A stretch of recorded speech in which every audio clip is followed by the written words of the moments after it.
चलिए नमस्कार सभी को। तो पिछली क्लास में हम बात कर रहे थे अमीर खुसरो के बारे में। आज अपन बात करेंगे आदिकाल के अंतिम कवि यहां पर विद्यापति की। विद्यापति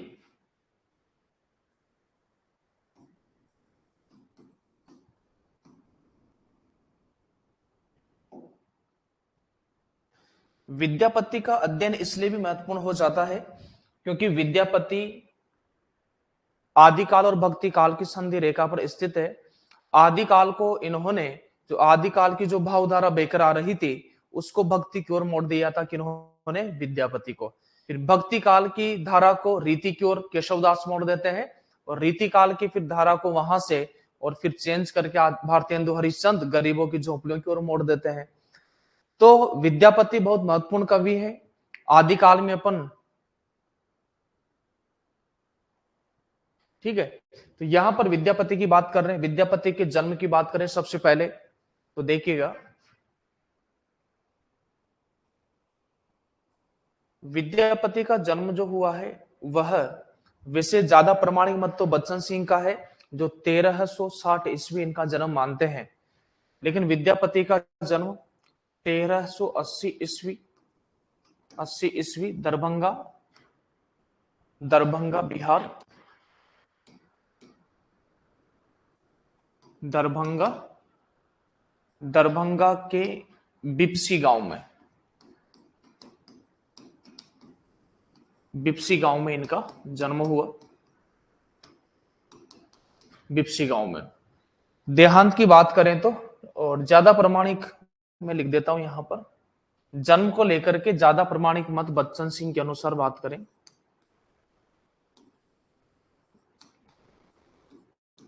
यदि दोनों ऑप्शन में आ जाएगा तो बच्चन सिंह ने इनका जन्म का समय माना है 1360 ईस्वी।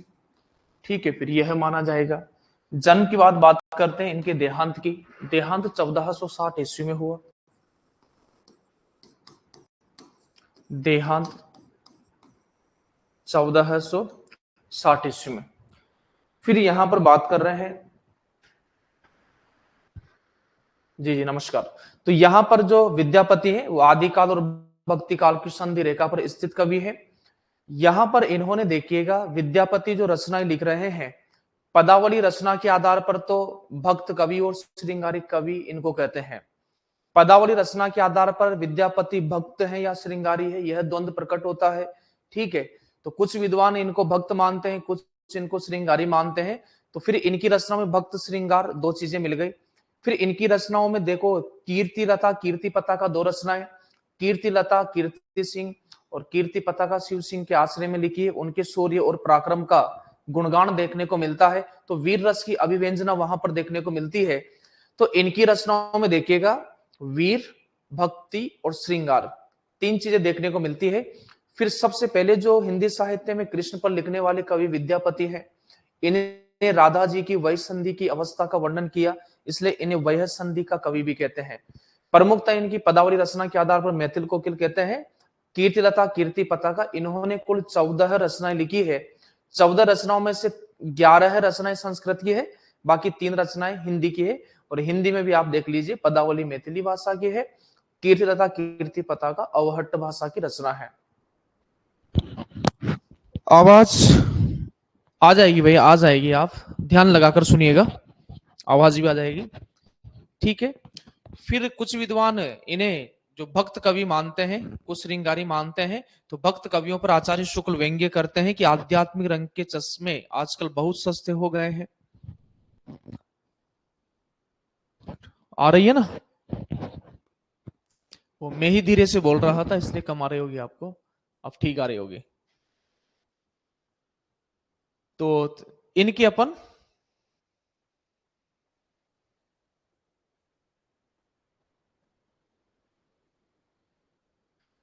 अरे ये लगा लिया भाई फिर से। चलिए, तो विद्यापति की अनेक उपाधियां रही है, अनेक उपनाम रहे हैं, उन पर बात करते हैं। विद्यापति की उपाधियां या फिर उपनाम की बात करें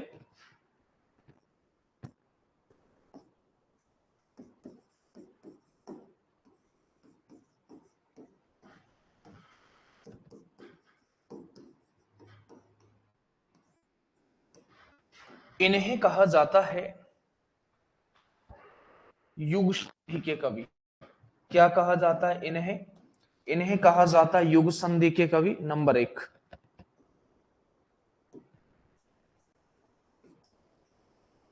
युग संधि के कवि। क्यों कहा जाता है? तो आपका आंसर होगा सर, आदिकाल और भक्ति काल की संधि रेखा पर स्थित है। आदिकाल व भक्ति काल की संधि रेखा पर स्थित होने के कारण इन्हें क्या कहा जाता है? युग संधि के कवि कहा जाता है। दो युगों को जोड़ने वाली कड़ी का नाम है विद्यापति। फिर इन्हें आपको पता है मैथिल कोकिल कहा जाता है। मैथिल कोकिल। मैथिल कोकिल किसको कहा जाता है? किस रचना के आधार पर कहा गया? तो आपका आंसर हो जाएगा पदावली रचना के आधार पर। पदावली रचना के आधार पर इन्हें क्या कहा गया? मैथिल कोकिल। ब्रज कोकिल कौन है? बताइए। ब्रज कोकिल सत्यनारायण कवि रत्न। यहां लिख रहा हूं मैं, ब्रज कोकिल। कोकिल कौन है? सत्यनारायण कवि रत्न।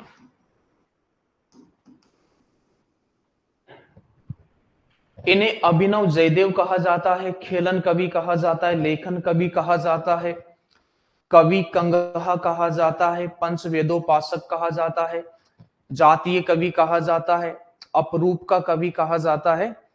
ठीक है। तो सबसे ज्यादा आप उपाधियां देखिएगा इनकी है। मैथिल कोकिल कहा जाता है। आगे अपन यहां पर बात करें, अभिनव जयदेव की उपाधि तो शिव सिंह ने दी है भाई।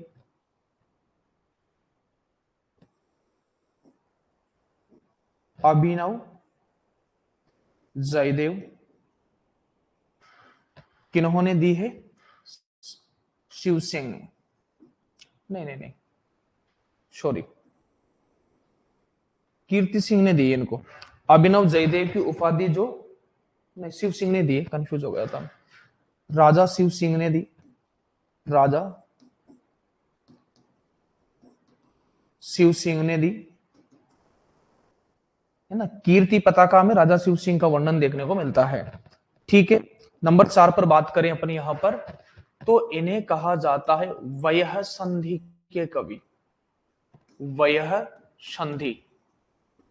वयः संधि के कवि क्यों कहा जाता है? इन्होंने राधा जी की वय अवस्था का वर्णन किया है।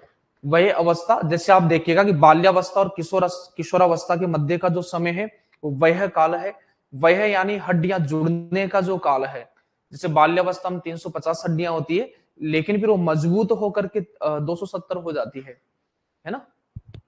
270 या 206, 206 हो जाती है ना। तो यहां पर ध्यान रखना, वय संधि का क्यों कहा जाता है?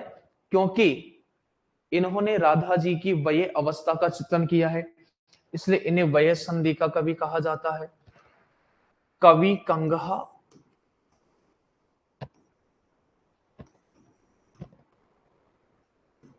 कवि कंगहा, खेलन कवि, लेखन कवि, लेखन कवि, पंचवेदोपासक हरप्रसाद शास्त्री, पंचवेदोपासक किन्होंने कहा है? हरप्रसाद शास्त्री ने। 206 होती है, हाँ मैं कंफ्यूज हो गया था, 206 होती है। कवि शेखर कहा जाता है हरप्रसाद शास्त्री।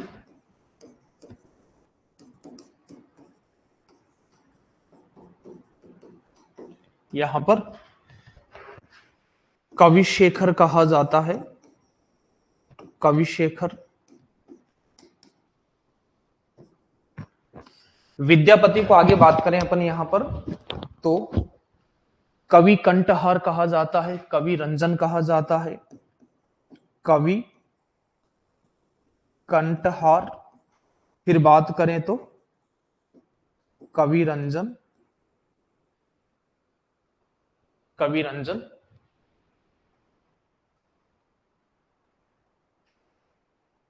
दशावधान,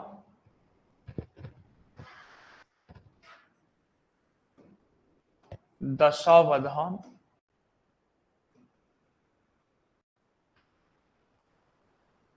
इन्हें कहा जाता है कुछ कवि, इन्हें कहा जाता है जातीय कवि, जातीय कवि या फिर अपरूप का कवि।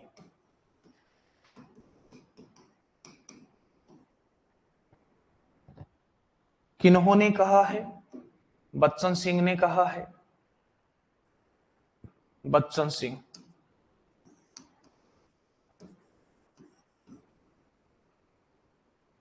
बच्चन सिंह ने कहा है। पंचानन कवि भी इनको कहा जाता है, पंचानन, इधर तो नहीं लिखा ना, पंचानन।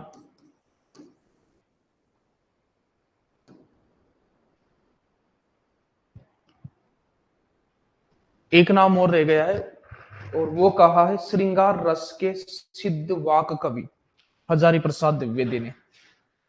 श्रृंगार रस के सिद्ध वाक कवि,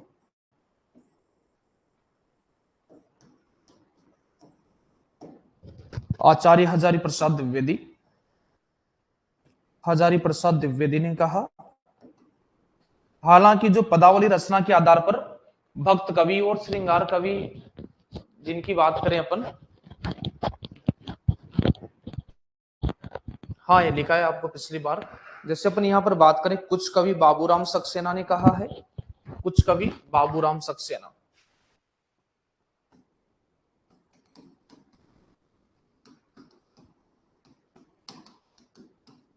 ये नहीं पूछा जा रहा, आप इसकी ज्यादा टेंशन मत लो। तो मैं ये कह रहा था कि भाई जब ये आचार्य हजारी प्रसाद द्विवेदी हैं, चैतन्य महाप्रभु हैं और श्याम सुंदर दास है, इन्होंने तो विद्यापति को भक्त कवि माना है। क्या माना है? भक्त कवि। फिर भी आचार्य हजारी प्रसाद द्विवेदी कह रहे हैं कि श्रृंगार रस के ये वाक्सिद्ध कवि है। तो ये तो इनकी हो गई उपाधियां। अब अपन बात करते हैं विद्यापति की साहित्य सर्जना की। विद्यापति की साहित्य सर्जना।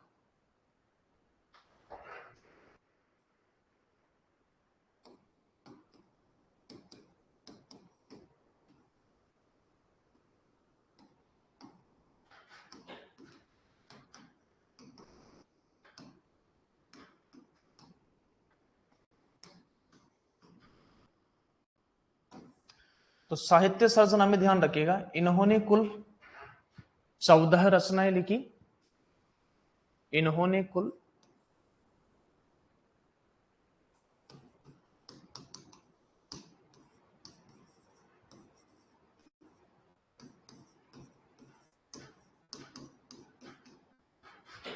14 रचनाएं लिखी। 14 रचनाओं में देखिएगा, हिंदी में बात करें, हिंदी में तो हिंदी में है 3 रचनाएं। और 3 रचनाओं में भी ये इंपॉर्टेंट रहेगी, आपसे प्रश्न पूछा जा सकता है इनकी भाषा को लेकर के। तो जैसे सबसे, और इन्होंने ध्यान रखना कितनी भाषाओं में काव्य रचना की है? इन्होंने 3 भाषाओं में काव्य रचना की है। तो हिंदी में तो 3 लिखी है, फिर से लिख लेंगे अपन एक बार और संस्कृत में 11 लिखी है। संस्कृत में 11 रचनाएं। इन्होंने 3 भाषाओं में साहित्य सर्जना की है। इन्होंने 3 भाषाओं में, 3 भाषाओं में साहित्य सर्जना की है।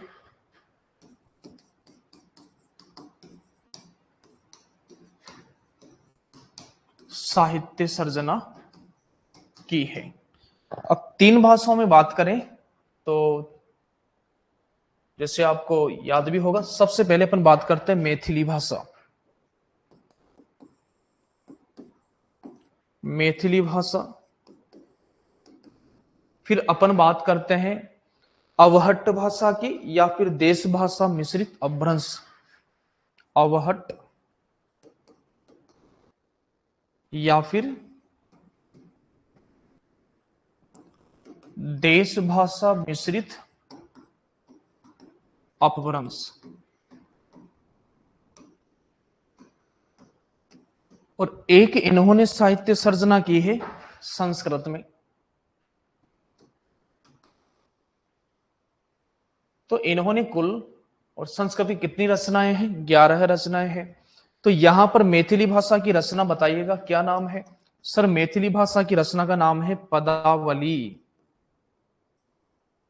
वैसे इन तीनों रचनाओं को तो 14वीं सदी की मानते हैं, लेकिन इनके सन की बात करें तो 1403 ईस्वी। 1403 ईस्वी। अवहट्ट की बात करें तो एक रचना तो है कीर्तिलता और एक रचना है कीर्ति पताका। कीर्ति पताका आपका प्रश्न यहीं से पूछ लिया जाता है, बहुत इंपॉर्टेंट प्रश्न बनता है। सब तरह से यहां से प्रश्न पूछा गया है इनकी भाषा को लेकर के। पदावली रचना के आधार पर, पदावली में कृष्ण के बारे में आपको वर्णन देखने को मिलता है। पदावली रचना के आधार पर ही यह कि यह भक्त कवि है और श्रृंगारी कवि, यह विवाद पैदा होता है। रचना क्या है? मैथिली भाषा की। इसी रचना के आधार पर इन्हें मैथिल कोकिल कहा जाता है। फिर कीर्तिलता और कीर्ति पताका की भाषा पूछे तो अवहट आंसर होगा, और ऑप्शन में अवहट ना हो तो अपभ्रंश होगा। फिर मैं जोर देकर आपसे कह रहा हूं कि भाषा इंपॉर्टेंट है। अवहट भाषा की रचना कीर्तिलता और कीर्ति पताका। ठीक है। कीर्तिलता का समय भी वही 1403 ईस्वी। 1403 ईस्वी और यहां भी 1403 ईस्वी। अब यहां पर देखिएगा कीर्तिलता में राजा कीर्ति सिंह,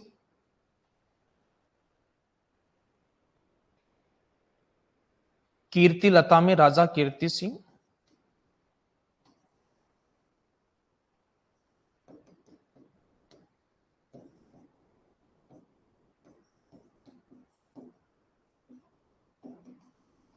कीर्ति सिंह वह कीर्ति पताका में, कीर्ति पताका में राजा शिव सिंह के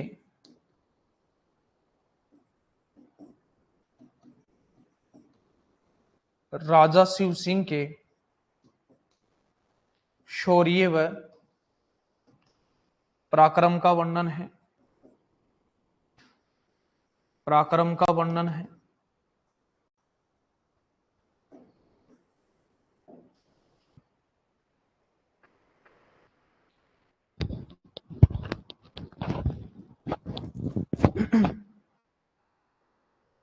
पदावली किसके आश्रय में लिखी है बताइए? शिव सिंह के आश्रय में पदावली रचना इन्होंने लिखी है। वैसे पदावली शिव सिंह के आश्रय में लिखी है। गीति काव्य है जो श्री कृष्ण पर लिखा गया है, ध्यान रखना। पदावली गीति काव्य है जो कृष्ण पर लिखा गया है। आगे बात करें, आचार्य शुक्ल ने कीर्तिलता की भाषा को, आचार्य शुक्ल ने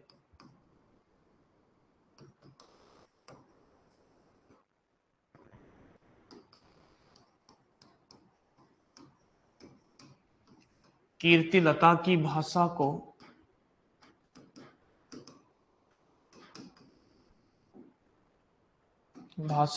इन्होंने कहा है टकसाली अपभ्रंश व साहित्यिक अपभ्रंश कहा है। टकसाली अपभ्रंश व साहित्यिक अपभ्रंश कहा है।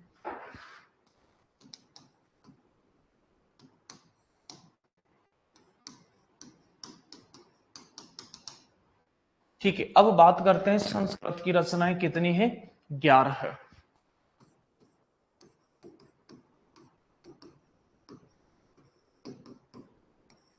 संस्कृत में इन्होंने 11 रचनाएं लिखी है। तो सबसे पहले यहां पर बात करें, शिव सर्वस्व सार है, दुर्गा भक्ति तरंगनी है, चलिए पहली रचना आप लिखिएगा, एक एक के बारे में अपन। शिव सर्वस्व सार, शिव सर्वस्व स्वार सार, गंगा वाक्यावली,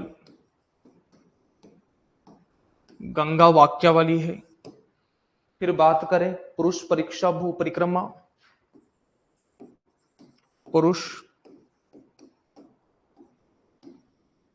परीक्षा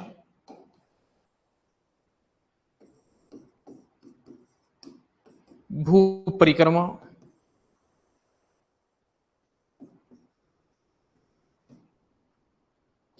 दान वाक्यावली,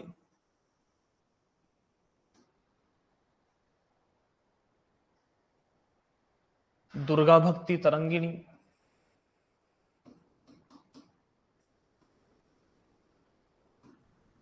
दुर्गा भक्ति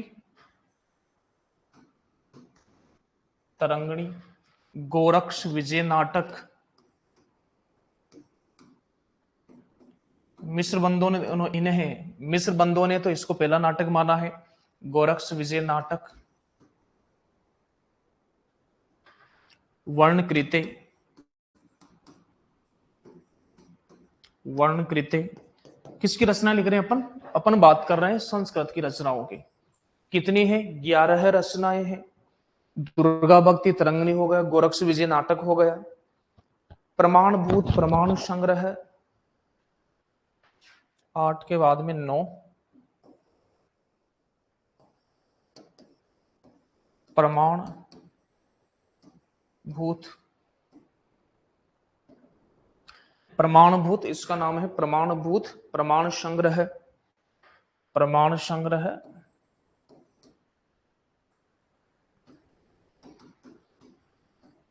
एक नाम आपको मिलेगा विभाग सार, विभाग सार। और एक रचना आपको मिलेगी लिखनावली, एक रचना का नाम है लिखनावली। तो ये रचना किस भाषा की है? संस्कृत भाषा की है। विभाग सार याद रखिएगा, महत्वपूर्ण रचना है। फिर यहां से देखिएगा शिव सर्वस्व सार, ये भी महत्वपूर्ण रचना है। देवसेन की 3 रचनाएं अपन ने लिखी है, दर्शन सार, तत्व सार, आराधना सार। दर्शन सार, तत्व सार, आराधना सार।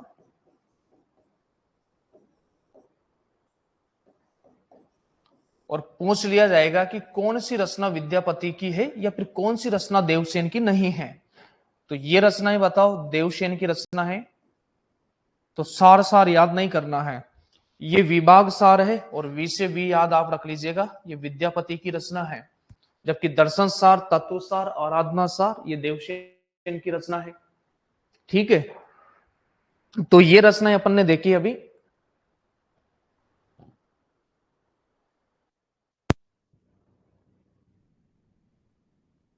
में 3 रचनाएं हैं, संस्कृत में 11 रचनाएं। इन्होंने 3 भाषाओं में साहित्य रचना की। मैथिली भाषा की पदावली शिव सिंह के आश्रय में लिखी गई है, अवहट देश भाषा में स्थित। अब चलिए अब इनकी एक एक की बात करते हैं, जिसमें ये इंपॉर्टेंट हो गई। पुरुष परीक्षा इंपॉर्टेंट है, भू परिक्रमा इनसे प्रश्न आए हैं, विभाग सार, दुर्गा भक्ति तरंगिणी, गोरक्ष विजय नाटक को मिस्र बंधुओं ने हिंदी का पहला नाटक माना है। ठीक है, एक एक रचनाओं के बारे में जानते हैं और वो भी परीक्षा के अनुसार जो महत्वपूर्ण है उसी की बात करेंगे। एक बार प्रश्न आया कि विद्यापति की कौन सी रचना है, प्रश्न आया है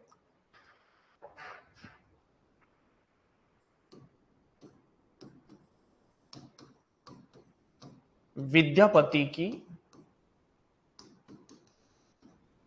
कौन सी रचना है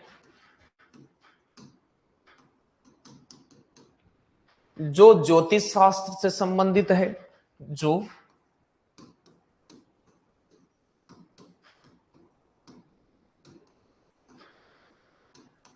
ज्योतिष शास्त्र से संबंधित है।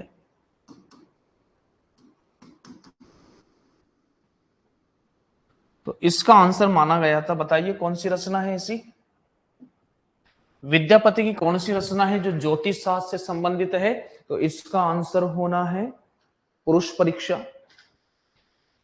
आंसर क्या हो जाएगा इसका? पुरुष परीक्षा।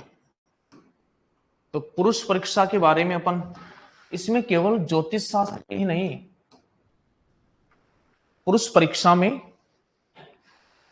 किस किस का वर्णन मिलता है मैं बताऊं। एक तो मिलता है ज्योतिष शास्त्र का,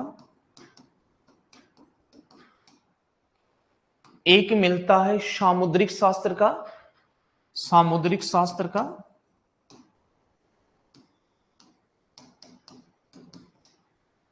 और एक मिलता है काम शास्त्र का। काम शास्त्र का वर्णन मिलता है, काम शास्त्र वह नीति से संबंधित रचना है, वह नीति से संबंधित रचना है। अब आप यहां पर देखिएगा मेरे विद्यार्थियों कि यहां पर विद्यापति की अपन बात करें, विद्यापति की, तो विद्यापति के बारे में अपन ये भी कह रहे हैं कि विद्यापति भक्त कवि भी है और श्रृंगारी कवि भी है। हाँ सर, तो विद्यापति के यहां भक्ति देखने को मिलती है, भक्ति है, श्रृंगारी है, श्रृंगार है, भक्ति श्रृंगार। अभी बात कर रहे हैं नीति भी है, पदावली रचना के आधार पर तो भक्त और श्रृंगार हो गए, नीति भी है, और फिर कीर्ति लता और कीर्ति पताका में वीर रस वहां पर देखने को मिलता है, तो वीर है। ठीक है, तो यहां देखिएगा वैसे प्रमुख रूप से नीति बहुत कम मिलती है, तो विद्यापति के यहां आप विशेष गौर करें तो क्या क्या देखने को मिलेगा? भक्ति, श्रृंगार और वीर, यह त्रिवेणी देखने को मिलती है। नीति बहुत कम मात्रा में देखने को मिलती है, जैसे अपन पुरुष परीक्षा में बात कर रहे हैं। तो प्रश्न आ जाए कि विद्यापति के यहां पर किसकी त्रिवेणी देखने को मिलती है? तो भक्ति, श्रृंगार और वीर की त्रिवेणी। फिर आगे जाकर के अपन यही बात कहां पढ़ते हैं? रीति काल के वहां पर पद्मा करके, वहां पर भी आपको क्या देखने को मिलेगा? रीति काल में पद्मा करके वहां भी आपको सेम यही चीज देखने को मिलेगी, भक्ति, श्रृंगार और वीर की त्रिवेणी प्रवाहित हुई है। भक्ति, श्रृंगार और वीर रस की त्रिवेणी वहां पर प्रवाहित हुई है, पद्मा करके वहां पर। फिर आगे अपन बात करते हैं यहां पर, तो फिर बिहारी के बारे में। तो बिहारी ने तो श्रृंगार रस में बहुत कुछ लिखा है, बिहारी। तो बिहारी सस्ते में बात करें तो भक्ति भी है, श्रृंगार भी है, लेकिन क्या वीरता देखने को मिलेगी? भक्ति, श्रृंगार और नीति के दोहे आपको देखने को मिलेंगे। तो तीनों चीजें आपको एक साथ ध्यान रखना है। हाँ, बिहारी जी में लिख दिया ना, नीति बिहारी जी में मिलती है, भक्ति, श्रृंगार और नीति। वीर नहीं मिलता है, विद्यापति और पद्मा करके यहाँ वीर मिलता है। तो पुरुष परीक्षा इंपॉर्टेंट रचना है। अब प्रश्न आ जाए आपका कि भाई सामुद्रिक शास्त्र के बारे में जानकारी किसमें मिलती है, तो आपका आंसर क्या हो जाएगा? पुरुष परीक्षा हो जाएगा। फिर यदि आपने जैसे रामाज्ञा प्रश्नावली अपन ने देखी है, तब अपन तुलसीदास को पढ़ेंगे। तो रामाज्ञा प्रश्नावली तुलसीदास की ज्योतिष शास्त्र से संबंधित रचना है। कौन सी बात कर रहा हूं मैं? रामाज्ञा प्रश्नावली।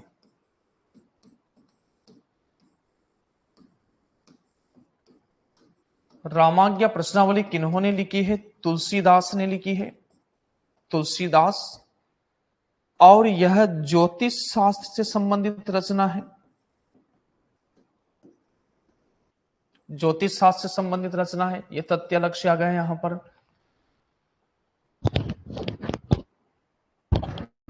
चलिए, आवाज ठीक ठाक आ रही है ना? आवाज की बता दीजिएगा मुझे, बढ़िया आ रही है कि आवाज?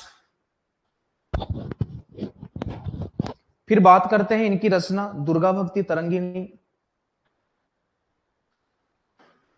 दुर्गा भक्ति तरंगिणी,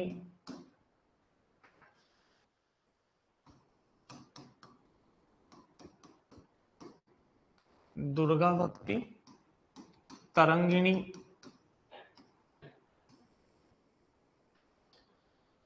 फिर यहां पर बात करें तो हाँ हाँ, तो दुर्गा भक्ति तरंगिणी ये लिखी है भाई विद्यापति के पिताजी गणपति ठाकुर ने लिखी। यह विद्यापति के पिताजी गणपति ठाकुर ने लिखी। इसे पूरा विद्यापति ने किया। इसे पूरा, तो अधूरी रचना है, विद्यापति ने किया। दुर्गा भक्ति तरंगिणी, इन्होंने कीर्तिदत्ता को वीर कहानी भी कहा है।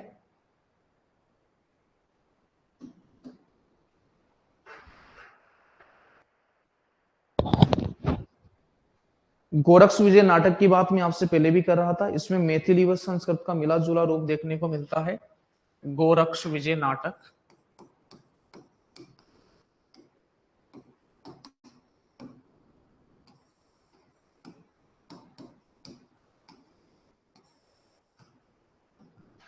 इसमें मैथिली व संस्कृत का मिला जुला रूप देखने को मिलता है। इसमें मैथिली व संस्कृत का मिला जुला रूप देखने को मिलता है।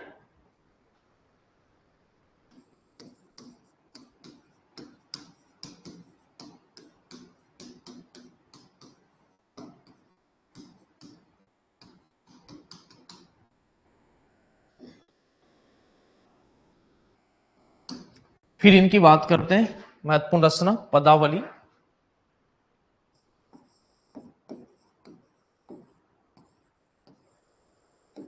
पदावली रचना कृष्ण काव्य से संबंधित है भाई। कृष्ण गीति काव्य परंपरा की रचना है और इन्होंने प्रारंभ कर दिया है विद्यापति ने। तो पदावली रचना के बारे में आप ध्यान रखिएगा। गीति काव्य है जो कृष्ण पर लिखा गया है।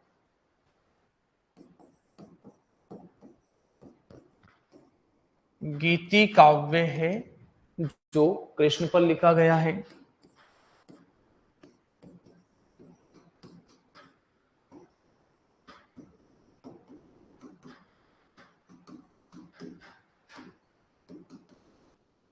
हिंदी में कृष्ण गीति काव्य के आदि प्रवर्तक कौन है, तो वो भी विद्यापति है। यदि प्रश्न आपसे पूछ लिया जाए इस प्रकार से कि हिंदी में कृष्ण गीति काव्य के प्रवर्तक कौन है, चाहे प्रश्न इस तरह से आ जाए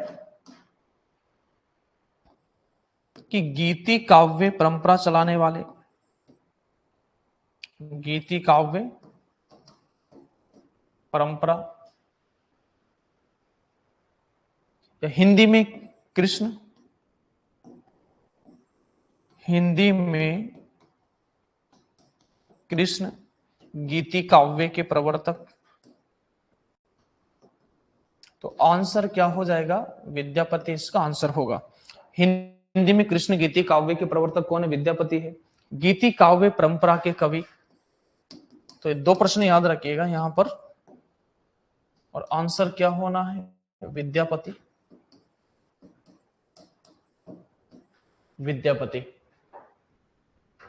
ठीक है। महत्वपूर्ण रचना है भाई। मैथिली भाषा की भाषा नहीं भूलना है आपको। पदावली में आदिकाल व भक्ति काल का द्वंद्व मिलता है। पदावली में आदिकाल व भक्ति काल का द्वंद्व मिलता है। पदावली में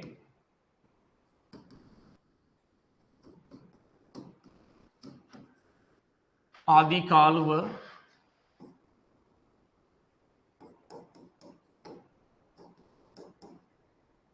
भक्ति काल का द्वंद्व मिलता है।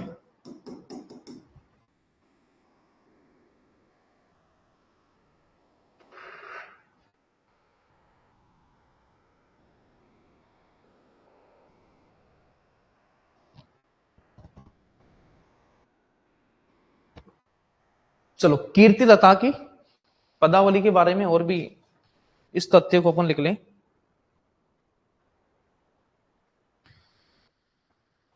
विद्यापति भक्त है या श्रृंगारी, यह विवाद पदावली रचना से प्राप्त होता है।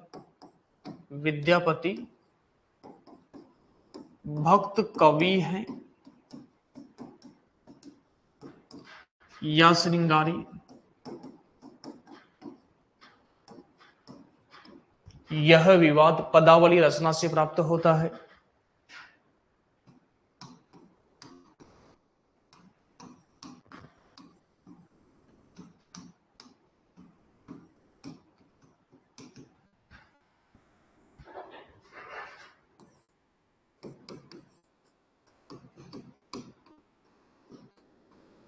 अब इसमें देखिएगा, भक्त मानने वाले कवि और श्रृंगारी मानने वाले कवि एक तरफ लिखते हैं अपन, जैसे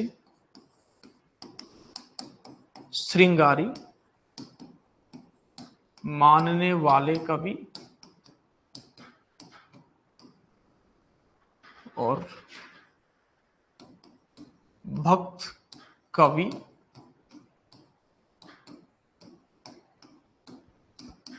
मानने वाले विचारक एक तरफ लिखते हैं।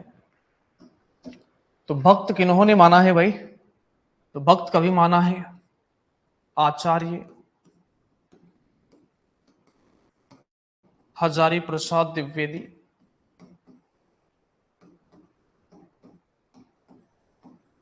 आचार्य हजारी प्रसाद द्विवेदी। फिर बात करते हैं श्याम सुंदर दास,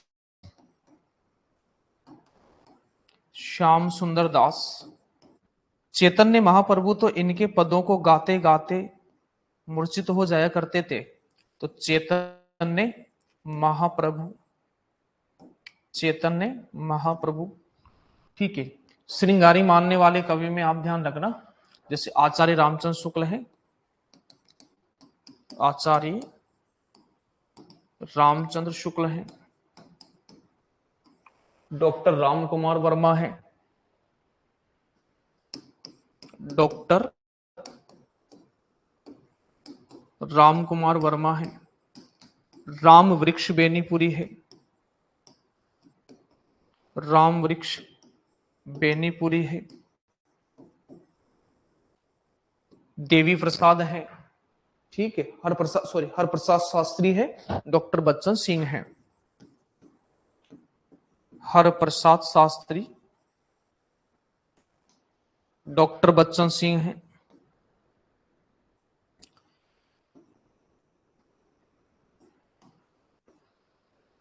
ठीक है ना? तो यहां से भी प्रश्न बड़ा इंपॉर्टेंट नहीं वाला प्रश्न यहां से बनता है कि किन्होंने विद्यापति को श्रृंगारी कवि नहीं माना है? तो आचार्य हजारी प्रसाद द्विवेदी, श्याम सुंदर दास और चैतन्य महाप्रभु, ये भक्त कवि मानने वाले हैं। फिर आचार्य हजारी प्रसाद द्विवेदी के संदर्भ में आचार्य शुक्ल को कहना पड़ा कि आध्यात्मिक रंग के चश्मे आजकल बहुत सस्ते हो गए हैं। यह कह करके प्रश्न पूछा जाएगा कि आध्यात्मिक रंग के चश्मे आजकल बहुत सस्ते हो गए, किसका कथन है? आचार्य शुक्ल का है। आध्यात्मिक रंग के चश्मे आजकल बहुत सस्ते हो गए हैं, यह कहकर आचार्य शुक्ल विद्यापति को कौन सा कवि मानते हैं? तो बताओ, भक्त कवि मानते हैं या श्रृंगारी? या यह कहकर के क्या साबित करना चाहते हैं कि आध्यात्मिक रंग के चश्मे आजकल बहुत सस्ते हो गए हैं? तो यह कहकर के वह मूलतः विद्यापति को श्रृंगारी कवि साबित करना चाहते हैं। इस कथन को भी अपन लिख लेते हैं, ठीक है।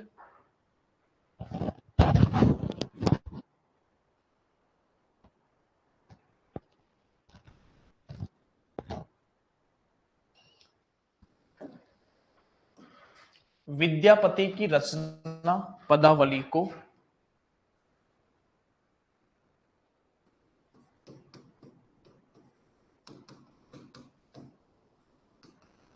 विद्यापति की रचना पदावली को श्रृंगारिक रचना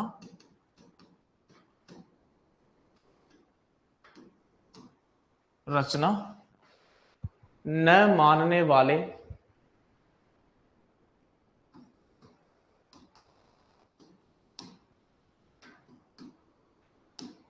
न मानने वाले, कौन सी रचना न मानने वाले? श्रृंगारिक रचना न मानने वाले, श्रृंगारिक रचना न मानकर, ऐसा लिखते हैं। श्रृंगारिक रचना न मानकर ज्यादा अच्छा रहेगा, न मानकर अध्यात्म प्रधान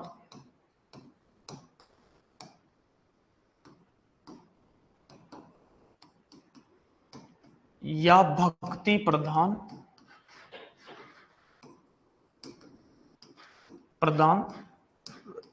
रचना मानने वालों पर व्यंग करते हुए, भक्ति प्रधान रचना मानने वालों पर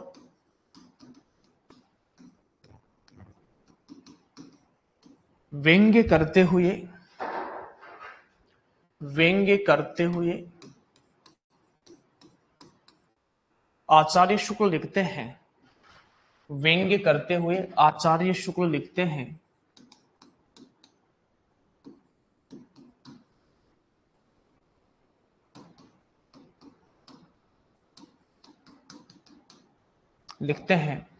आध्यात्मिक रंग के चश्मे आजकल बहुत सस्ते हो गए। लिखा तो बहुत कुछ है, लेकिन यही ज्यादा पूछा जाता है।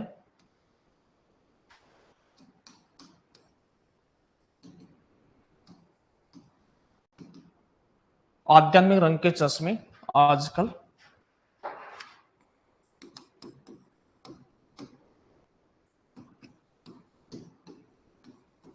बहुत सस्ते हो गए हैं,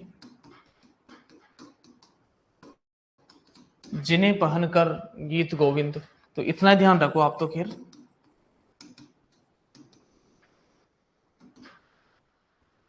किनका कथन है? आचार्य शुक्ल का कथन है।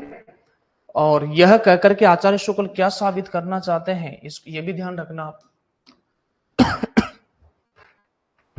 तो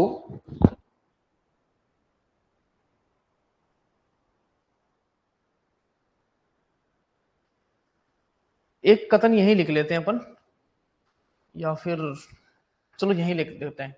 डॉक्टर बच्चन सिंह विद्यापति की कविता के बारे में कहते हैं, डॉक्टर बच्चन सिंह ने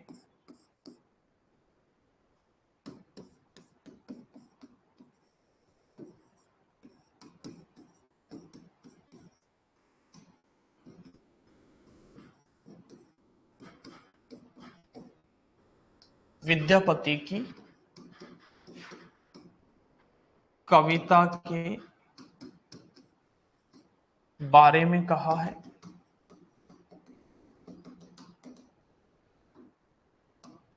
विद्यापति की कविता के बारे में क्या कहा?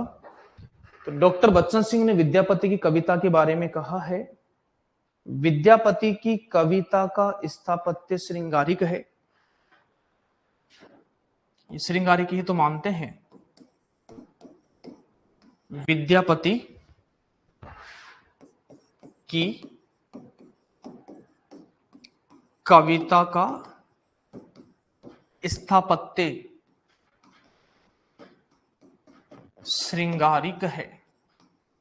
इन्होंने भी श्रृंगारिक ही माना है। अभी अपन ने लिखा है यहां पर, देखो आप, ये देखो, बच्चन सिंह क्या मानते हैं? श्रृंगारी मानते हैं। तो विद्यापति की कविता का स्थापत्य श्रृंगारिक है। इन्हें भक्त कवि कहना वैसा ही होगा, इन्हें भक्त कवि कहना वैसा ही होगा,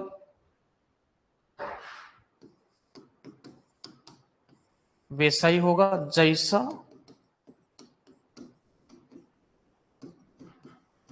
खजुराहो के मंदिर को आध्यात्मिक कहना।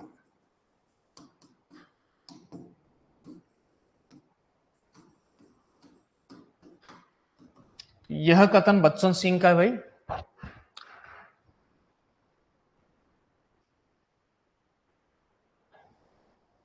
कीर्तन पद्धति के जन्मदाता चैतन्य महाप्रभु, इसको भी लिख लेते हैं यहां पर। कीर्तन पद्धति के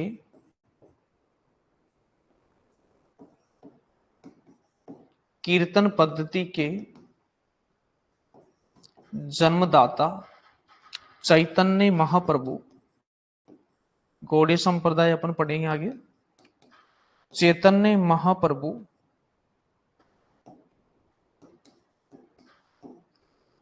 विद्यापति के पदों को गाते गाते मूर्छित हो जाया करते थे।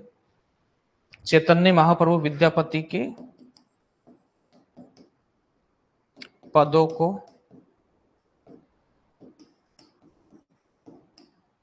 गाते गाते मूर्छित हो जाया करते थे।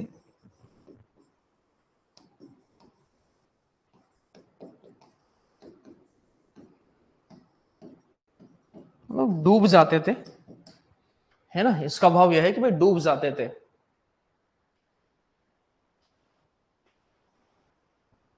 तो अपन बात कर रहे थे यहां पर पदावली रचना के बारे में। पदावली की एक पंक्ति अपन लिख लेते हैं, फेमस पंक्ति है पदावली की। सकी है पूछ सी अनुभव मोए,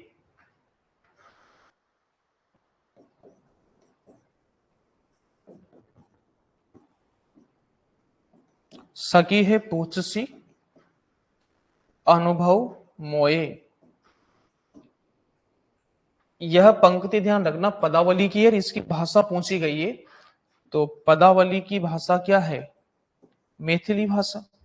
ठीक है, तो यह पंक्ति किसकी? पदावली रचना की है। अभी अपन ये भी लिख चुके हैं कीर्तिलता कीर्ति पताका में राजा कीर्ति सिंह और शिव सिंह के पराक्रम का वर्णन है। उनकी चर्चित पंक्तियां अपन लिखेंगे भाई, कीर्तिलता की चर्चित पंक्तियां।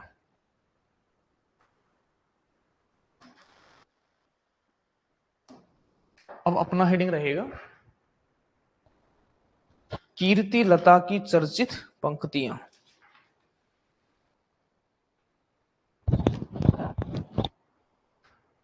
कीर्तिलता की चर्चित पंक्तियां।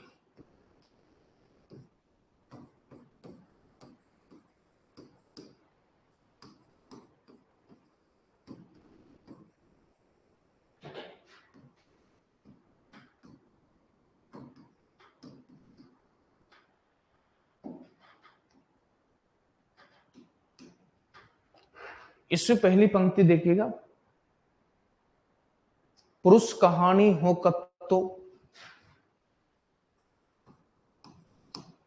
पुरुष कहानी हो कत्थो, पुरुष कहानी हो कत्थो, जानू पत्था वे कुत्तू, जानू पत्ता वे कुत्तू। तो ये पंक्ति इसलिए महत्वपूर्ण हो जाती है कि प्रश्न आता है कि विद्यापति ने अपनी किस रचना को कहानी कहा है। तो कहानी किसको कहा? कीर्तिलता को। तो विद्यापति ने अपनी कीर्तिलता को क्या कहा है? कहानी कहा है। कहानी, ठीक है, कहानी कहा है। एक पंक्ति ध्यान रखिएगा, देसिल बैना सबजन मिट्टा, देसिल बैना सबजन मिठा, ते टेंशन जंपहो अवहट्टा। तो अवहट शब्द यहां देखने को मिलता है विद्यापति के यहां पर भी। लेकिन बताओ अवहट शब्द का सबसे पहले प्रयोग किस रचना में हुआ है? ये बताइए। ते टेंशन जंपो अवहट्टा,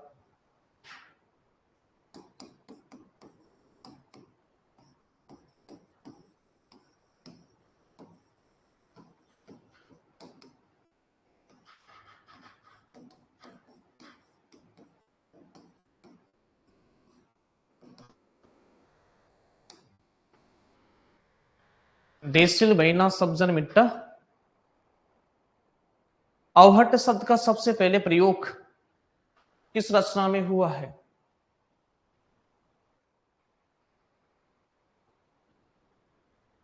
वर्ण रत्नाकर रचना में हुआ है। लेकिन देखो अवहट शब्द आपको विद्यापति की किस रचना में देखने को मिलता है? अवहट कीर्तिलता में। जितनी भी अपन ज्यादा बात कर रहे हैं ना, कीर्ति पताका तो एक ही बात कर रहे हैं कि भाई ये शिव सिंह के शौर्य पराक्रम में, नहीं तो जितनी भी ये चीजें अपन अभी लिख रहे हैं ना, या तो पदावली के बारे में बात कर रहे हैं या फिर अभी कीर्ति लता के बारे में। तो ये दो, कि कीर्ति लता को इन्होंने कहानी कहा है। किस रचना में विद्यापति, किस रचना में अवहट्ट शब्द का प्रयोग मिलता है? आंसर क्या हो जाएगा?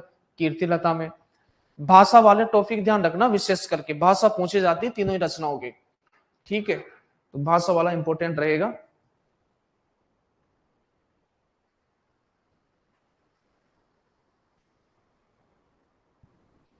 फिर आप ये ध्यान रखना, एक तो ये भी विवाद पाया जाता है कि विद्यापति भाई इन्होंने कृष्ण पर लिखा है, कृष्ण पर लिखा है, कृष्ण का गायन ज्यादा किया है, लेकिन विद्यापति मूलतः शिव उपासक थे।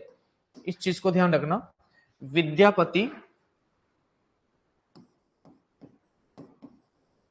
आपसे पूछ ले भाई विद्यापति कृष्ण उपासक या शिव, तो विद्यापति मूलतः शिव, शिव की उपासना करते थे, शिव उपासक थे।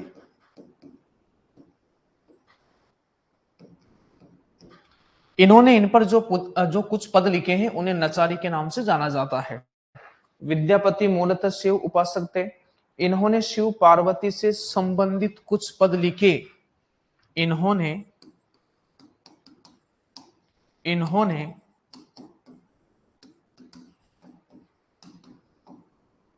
शिव पार्वती से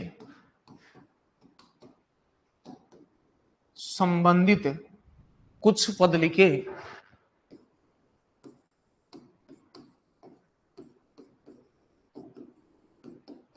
कुछ पद लिखे जिसे नचारी के नाम से जाना जाता है, जिसे नचारी के नाम से जाना जाता है।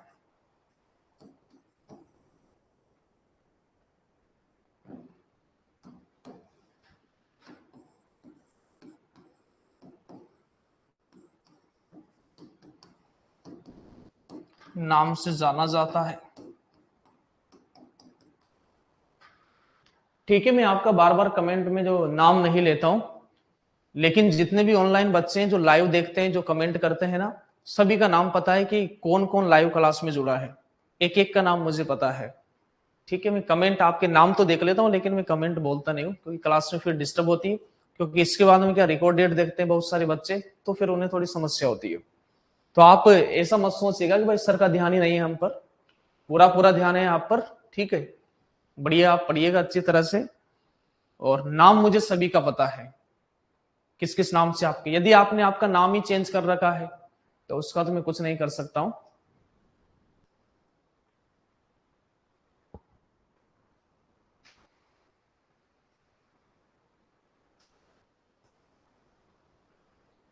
आचार्य हजारी प्रसाद द्विवेदी ने कीर्ति लता के बारे में कहा है, आचार्य हजारी प्रसाद द्विवेदी ने कीर्ति लता के बारे में कहा है,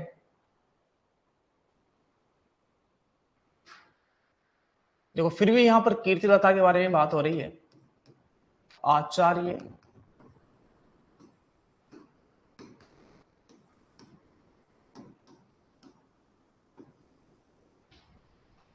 आचार्य हजारी प्रसाद द्विवेदी ने कीर्ति लता के बारे में, टेस्ट डले हुए हैं ना बहुत सारे, आप दीजिए तो सही, बहुत सारे टेस्ट, आदिकाल का डला है, भक्ति काल का, पूरा टेस्ट दीजिए ना। आचार्य हजारी प्रसाद द्विवेदी ने कीर्ति लता के बारे में कहा है,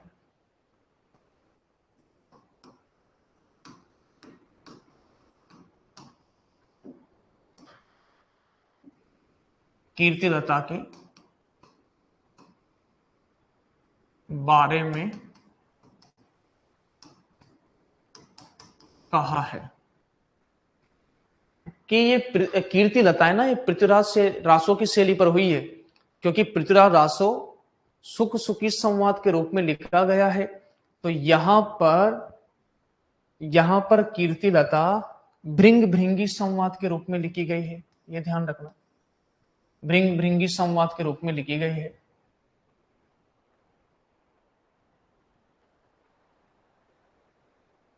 कहा है कीर्ति लता की रचना पृथ्वीराज रासो शैली में हुई है, कहा है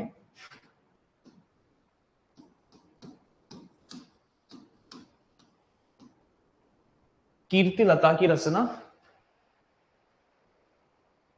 देखो जो टेस्ट है ना पेपर उन्हीं में से पूरा आता है। 10,000 प्रश्न आप पढ़ भी लोगे ना, कोई फायदा नहीं होगा, कंफ्यूजन बढ़ेगा। आप जो बुक लेते हो ना उसमें नेट के, असिस्टेंट प्रोफेसर के, आप जिसकी तैयारी कर रहे हो ना उस पैटर्न पर आपको पढ़ना चाहिए, ठीक है ना। जैसे नेट वाले में नेट लेवल के डाल रखे हैं, सेट में सेट लेवल के डाल रखे हैं, वर्ग एक में वर्ग एक के और वर्ग दो के दोनों में कॉमन ही रहेंगे पेपर। वर्ग एक का आप पेपर देखो किस तरह का आया था। आप कठिन पढ़ने के चक्कर में ना सरल गलत करके आते हो, और सरल गलत करना ही असफलता का मूल कारण है।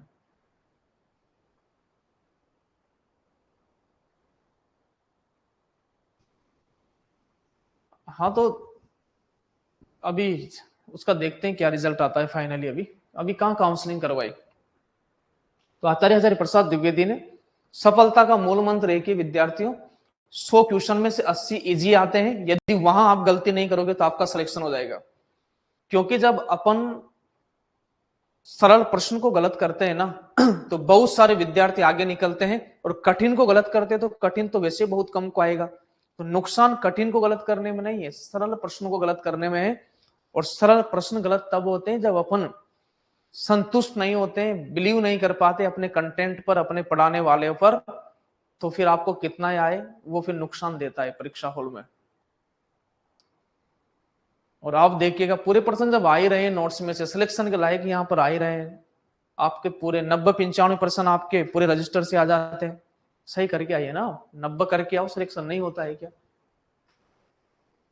चलिए, आचार्य हजारी प्रसाद द्विवेदी ने वर्ग एक का पेपर मैंने यहाँ सॉल्यूशन भी करवा दिया, टेलीग्राम पर भी डाल दिया, लेकिन आप अपडेट ही नहीं रहे तो क्या करें। आचार्य हजारी प्रसाद द्विवेदी ने कीर्तिलता के बारे में कहा है, कीर्तिलता की रचना पृथ्वीराज रासो शैली में हुई है। कीर्तिलता की रचना पृथ्वीराज रासो शैली में हुई है।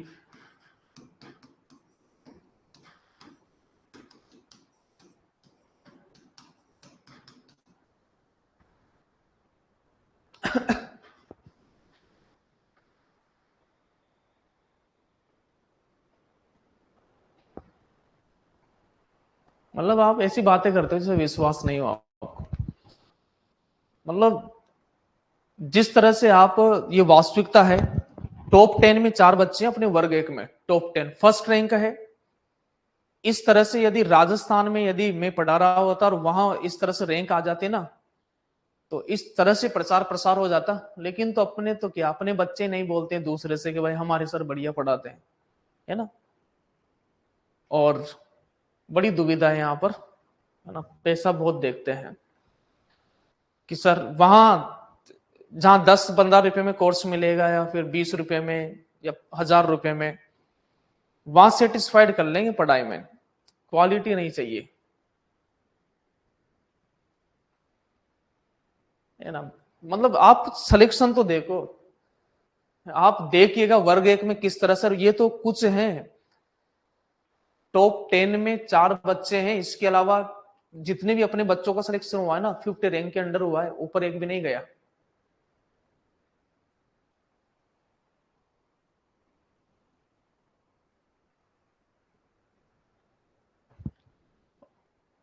अब कहते तो सभी टॉपर यहां से निकला, टॉपर यहां से निकला, तो फिर आपको बोलना चाहिए ना कि टॉपर कहां से निकला है। और टॉपर का मतलब होता क्या है, टॉप 10 में जो 92.93% के लगभग जिन्होंने नंबर लेकर आए उसे बोलते हैं टॉपर। नहीं पढ़ाते तो खैर कैसा भी है, सभी अच्छा पढ़ाते हैं। मेन देखो मुद्दा ये है कि जो पढ़ाया वो परीक्षा में आना है। सभी बेहतरीन पढ़ाते हैं, लेकिन कंटेंट वो देना जो प्रमाणिक हो। अपना एक भी प्रश्न विवादित नहीं होता है।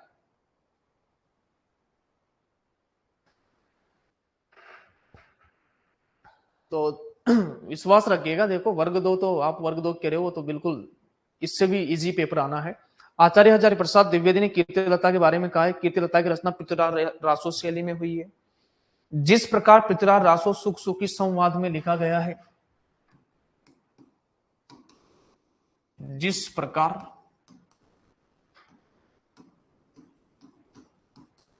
पृथ्वीराज रासो,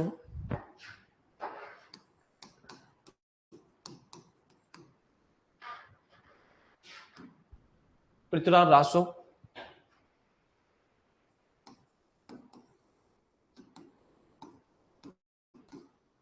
सुख सुखी,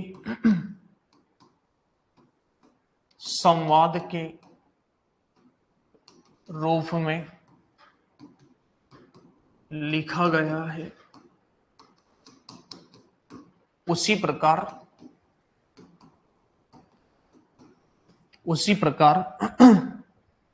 कीर्तिलता कीर्तिलता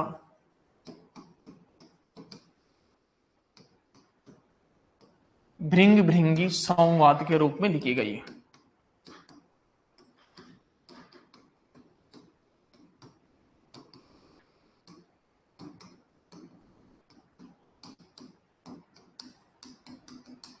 लिखी गई है, ठीक है।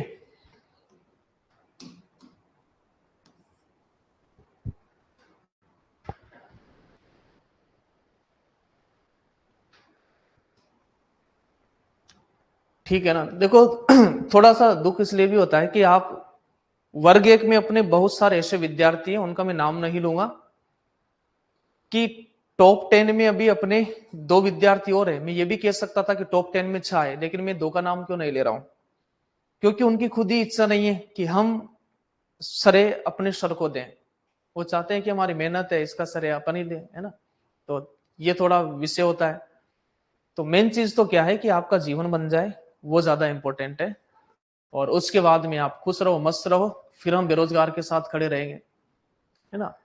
तो इसका थोड़ा क्या दुख होता है, लेकिन कि बेरोजगारी में तो मतलब आप समर्पण हो पूरी तरह से, है ना। और फिर देखो, आप सही विचारधारा को आप ही आगे नहीं बढ़ाओगे तो फिर असत्य आगे निकल जाएगा, और असत्य में तो बहुत लाखों विद्यार्थियों का नुकसान हो जाएगा फिर, है ना।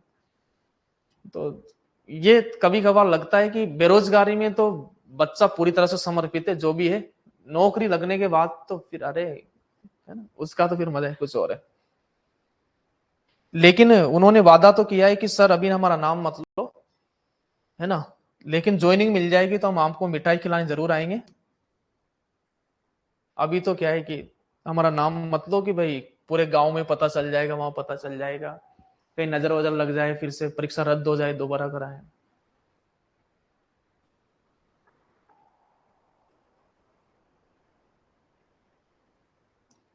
देखो बहुत सारे बच्चे भी बाद में जुड़े हैं तो यहाँ वहां जुड़ रहे होंगे, लेकिन फिर आपको सही चीजों का पता चला तो फिर आप यहाँ जुड़ गए। लेकिन वैकेंसी तो एक बार निकल चुकी है ना, वर्ग एक बार बार थोड़ी आएगी।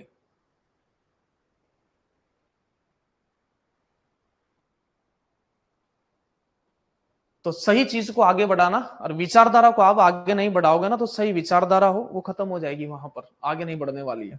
तो इसलिए आपको आगे बढ़ाना चाहिए। सही है तो, गलत के समर्थन नहीं कर रहा हूं मैं। यदि चीजें आपको सही लगती है तो आप बिल्कुल बढ़ाइएगा, और आपको लगता है कि यहाँ मेरा ही नुकसान हो रहा है तो फिर कोई मतलब नहीं है। चलिए, तो यहां पर चीजें अपनी समाप्त होती है। और वैसे इसमें अपन बात करें,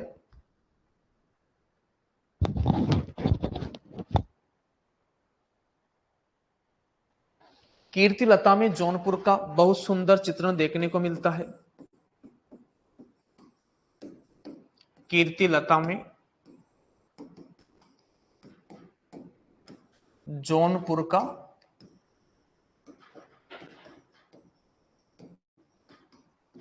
बहुत सुंदर चित्रण देखने को मिलता है।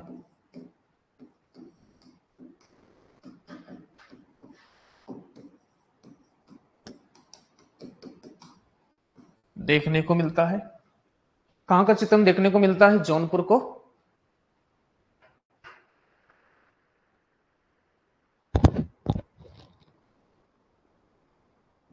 लिखे सर्वप्रथम कीर्तिलता ग्रंथ की प्रति खोजने वाले विद्वान। सर्वप्रथम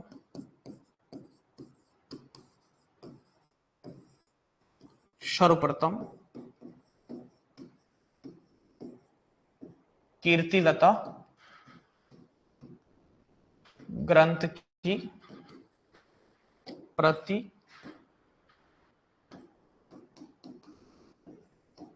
खोजने वाले विद्वान, प्रति खोजने वाले विद्वान, हर प्रसाद शास्त्री भाई, खोजने वाले विद्वान हर प्रसाद शास्त्री, विद्वान हर प्रसाद शास्त्री हैं।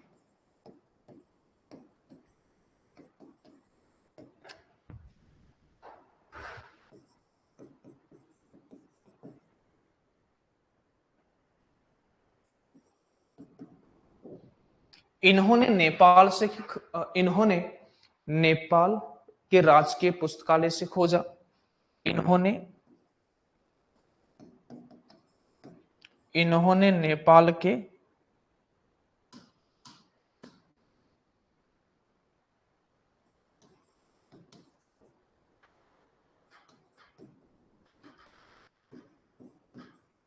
राजकीय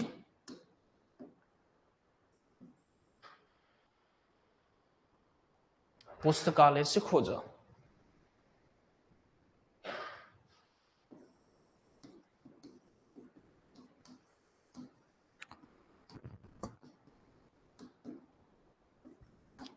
ठीक है, तो यहां पर अपनी क्लास समाप्त हो जाती है और शेष अपन बात करेंगे, फिर भक्ति काल चलता है।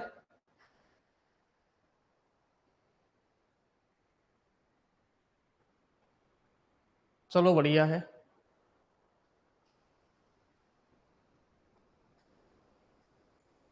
यूट्यूब पर पढ़ाने से अपन को फायदा हो सकता है।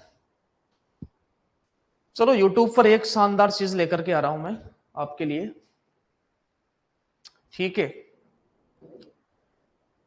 उस विचारधारा को यदि आप आगे बढ़ाते हो तो पूरी तरह समर्पित होकर के यूट्यूब पर बहुत जल्दी एक शानदार खुशखबरी आपको मिलने वाली है। आदिकाल बिल्कुल समाप्त हो गया है। युग संधि के कवि पढ़ लिए जो आदिकाल और भक्ति काल की संधि रेखा पर स्थित है, ठीक है। कंटिन्यू क्लास रखेंगे।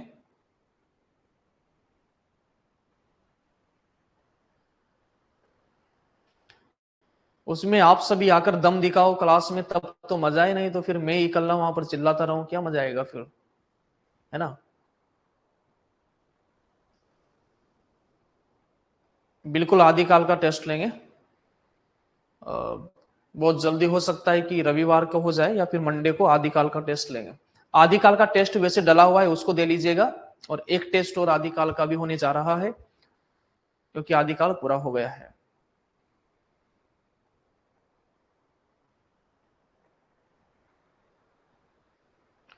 अब वो तो यूट्यूब पर ही पता चलेगा क्या चीजें रहेगी, ठीक है। तो इसको अच्छी तरह पढ़ लीजिएगा भाई। अमीर खुसरो को पिछली क्लास में पढ़ा था, विद्यापति को आज पढ़ा है।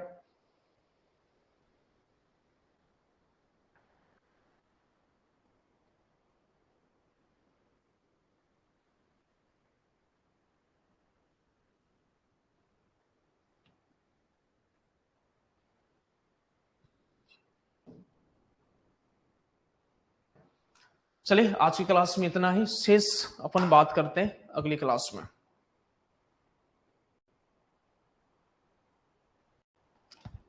देखो अपने बच्चे जो ऑनलाइन जुड़े हैं ना, उनके लिए भी बहुत कुछ बचा के रखना पड़ेगा, सब कुछ यूट्यूब पर नहीं दे सकते हैं, ठीक है ना। फिर मतलब क्या हुआ आपका कोर्स लेने से। आपके यूट्यूब पर चीजें रहेगी, लेकिन आपके लिए और बेहतरीन चीजें आपके यहाँ पर रहेगी। और यहाँ पर आपके लिए सबसे बेहतरीन जो चीज है वो थ्योरी। थ्योरी आप याद कर लोगे ना तो कोई सा प्रश्न आ जाएगा, आपसे बाहर नहीं जाना है।